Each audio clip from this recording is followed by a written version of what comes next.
अरे इस समय के खुद कुछ चला दिखा कैलस दे भाई। अरे और ई ई का हां ई तो चाचा हवे।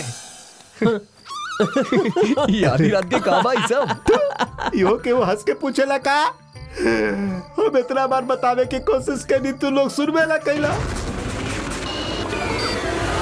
हम काले रही ना भाई। God is great. बहुत अच्छा भाई, बहुत अच्छा भाई। हमार पासपोर्ट दे दो, हम यहाँ से गांव चल जाए। ऐसे ना दे, ऐसे ना पहले दे। रहला ना बीवी के शराब काम ना करेला। आप खूब एंजॉय करा। हां हमनी के फसैला ना अब भुगता। अरे भगवान, लागत बा बीबी सबके शराब काम करत बा।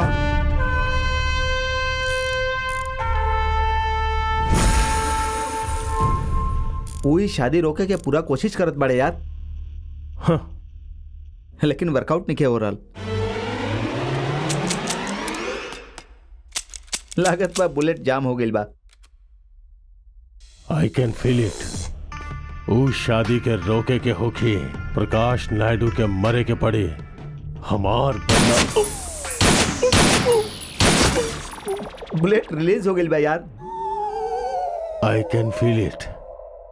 तोहार दोस्त बन यार, बदला काहे ले चाहत बड़ा ई तो बताओ। ना हम एकरा खाली भगवान के ही बताई। खाली उनकरे हमार बदला हमार साया भी ना जानी।